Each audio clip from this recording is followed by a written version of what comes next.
Hello, Americans. Welcome to the very first episode of The Orthodox American. If you haven't figured it out, this channel is about Americans and being orthodox. Orthodox isn't a religion. It is about what is normally right, what is accepted, what our social norms would allow us to be seen as a normal person in our society. The specific society is America, and the way we're brought up, the way we're expected to act. Unfortunately, our very first subject on our very first episode is on police shootings. Now, I watch these shootings happen day in and day out, and some of them are clearly justified, and others, you just gotta wonder what's going on. First one I want to talk about is the Dallas shooting. This is extremely unfortunate and very difficult to talk about.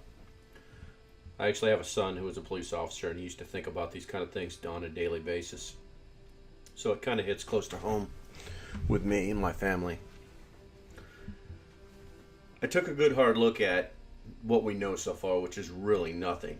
And from the perspective of an American who's just looking at things as I'm seeing them, kind of digesting them, and trying to figure them out for myself without actually, coming up with any, predisposed opinions or letting the media guide me.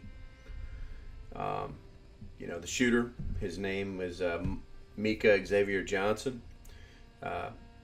He apparently shot 12 people. 4 of them are dead, maybe 5 of them now. She actually shot 2 other citizens.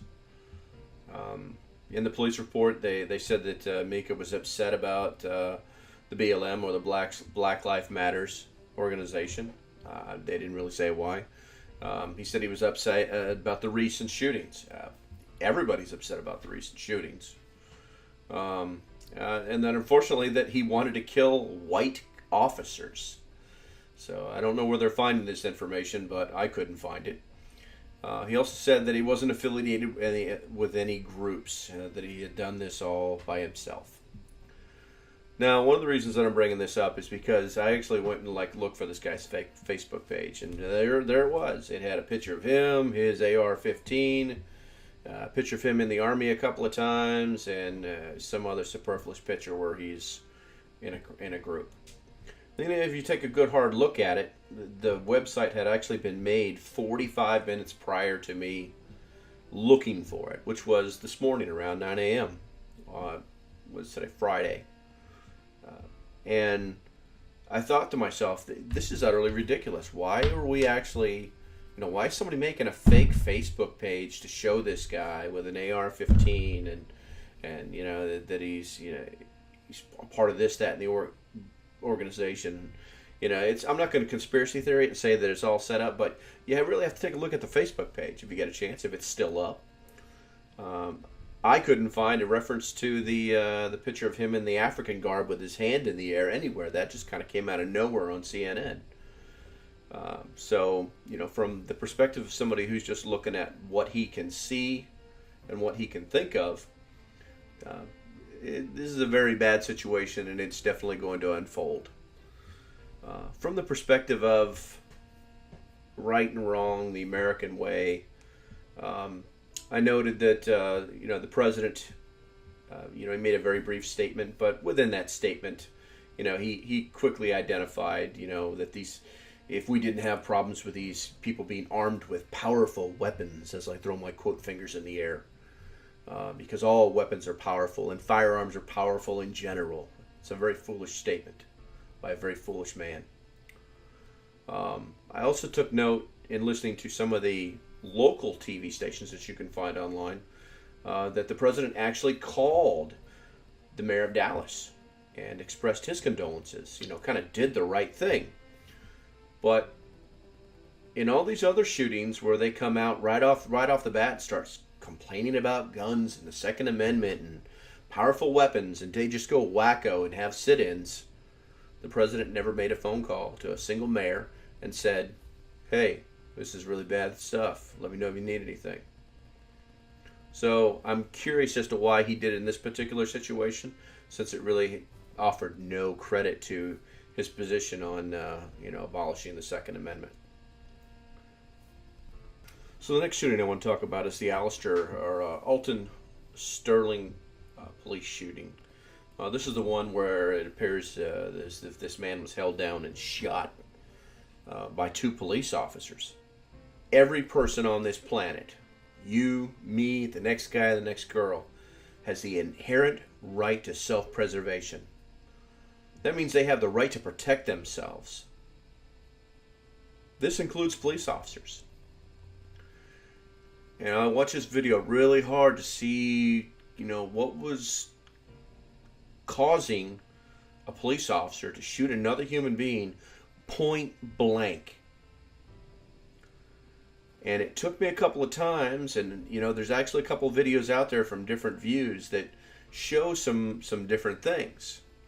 One of the videos shows sounds. One of the video has the sound of 4 gunshots in it.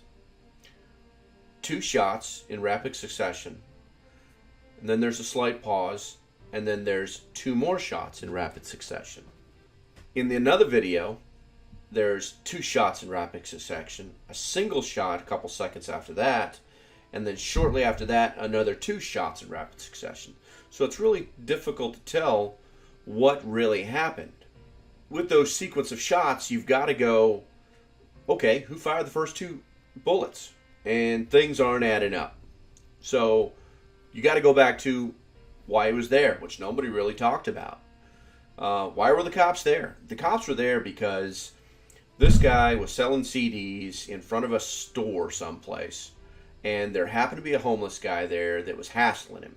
And Alton, the guy who got shot, was dumb enough to say, hey, leave me alone or I'm going to shoot you. So I guess homeless people still have cell phones. The homeless guy whips out his cell phone, calls 911 and says, hey, I just got threatened. This guy says he's got a gun. He's going to shoot me. So that's why the cops actually showed up. Cops show up, and if you watch the video closely, there's one cop that tasers Alton. No effect. Second cop sees this, dives on Alton. He's the one you see diving over the front of the car so that and tackling this guy at full force and putting him down. So let's see if we got the facts right. Alton's threatening another guy he's going to shoot him if he doesn't leave him alone. The homeless guy calls the police and says he's got a gun. He says he's going to shoot me if I don't leave him alone.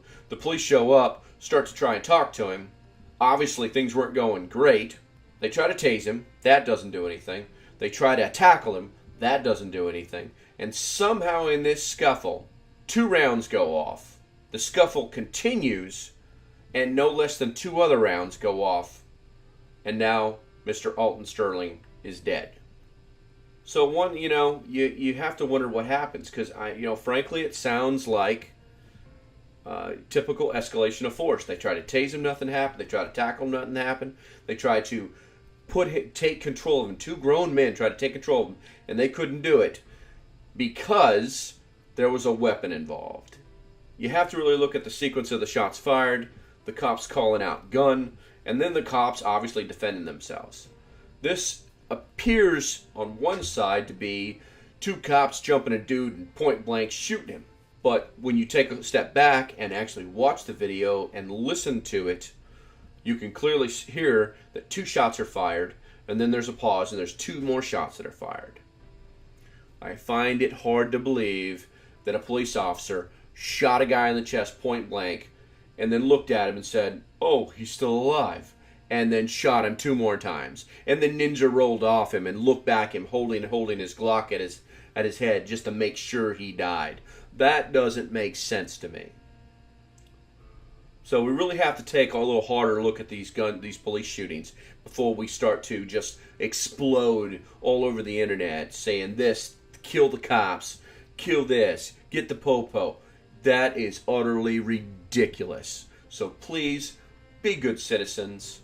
Pay attention. Don't let CNN guide your opinions. Okay, so there's the 3rd and last shooting. This was the Minnesota police shooting where the girlfriend live streams her boyfriend's death. So we basically get to watch Philando Castile the boyfriend, die on live Facebook. Facebook, thank you for giving us the ability to live stream video of death. That's super awesome. And, to the girlfriend, her name is Lavish Reynolds. You're just a super person. I love how you were just so completely calm during the entire thing. A couple of facts left out unless you watch the entire video, which I'll definitely be talking about. The first thing that she says is she says that he's licensed to carry. She's telling the police officer this as she's live streaming her boyfriend's death to the entire world. She says that he was trying to get his wallet out of his pocket. She says that her boyfriend had told the police officer that he had a firearm and that he was reaching for his wallet, and the officer just shot him in the arm. Apparently 4 times. That must be the magic number today. The first thing that I've got to comment on is, to layman, I could see how this would be confusing, but in fact, this man is dead because he was stupid. And I know that's harsh. That's harsh. That's a hard thing to say. But he truly died because he was stupid. Now, and here's why. Anyone who is licensed, and I'm throwing my quote fingers up again, to carry, has been taught a couple of things. And while this is tragic, I've got to say, anyone who's licensed to carry a weapon, normally, this is a concealed weapon class or concealed weapon course.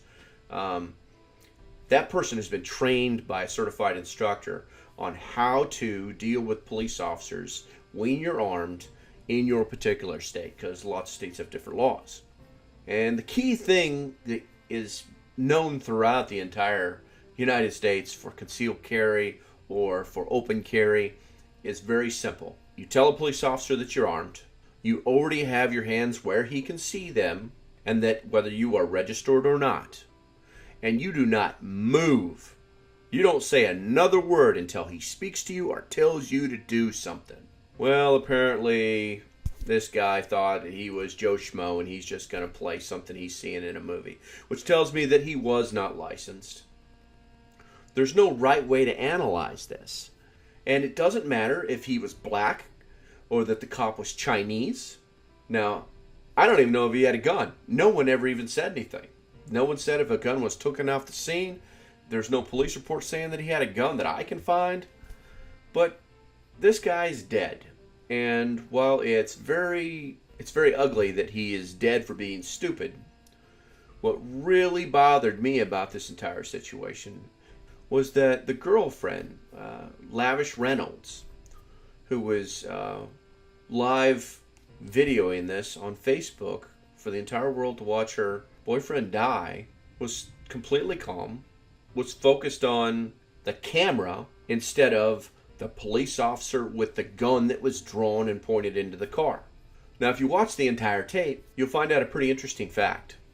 This girl was so calm and so composed that she somehow forgot that her daughter was in the back seat in the direct line of fire of that police officer's firearm. And that she didn't even make note of her daughter a single time until she was being told to get out of the car and do what the police was telling her to do. At the very end, you hear her make reference to her daughter, and that when she's being arrested, you can hear her daughter crying. So I don't know. I don't know what's worse. I don't know if it's worse that a man was shot because he was stupid. I don't know if it's worse if this woman did a live feed on a man's death, or if it's worse that this woman didn't even care enough about her own daughter until the very end. Alright, so just to be thorough, apparently Mr. Castile, the guy that got his death Facebooked by his girlfriend, seems that Mr. Castile was actually in a Be on the Lookout or a BOLO. Been confirmed, Philip Castile was an armed robbery suspect. Magically, there's a picture of him with a gun in his hand. Apparently, there's a false narrative going around, and that's what's driving these cop killings in the area. The article reads, the Falcon Heights, Minnesota police shooting of Philando Castile is based around an entirely false narrative.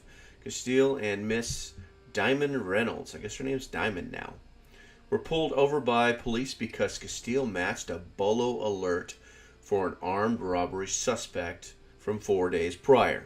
What's even more interesting is if you dig a little deeper and go through a couple other articles, you can actually see someone has found the gun that he had on his lap underneath the shirt. It wasn't behind him. It wasn't in a holster.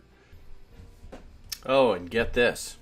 Apparently the sheriff of the county that he lives in has tweeted out that he has never requested a permit. And since this is where you get the permits, he ain't got one. Alright, so let's close this up. I tried to keep this under 15 minutes. Didn't really make it, but I tried. Let's try to be good citizens. Let's try to love each other. Let's try to respect each other. Let's try to think twice before CNN tries to flush something down our throats. Let's not follow these false narratives. Let's stay together. Hopefully my future videos will be a little bit better. Make sure that you like, follow, subscribe, whichever button it is. Just push it, and I'll keep making the videos.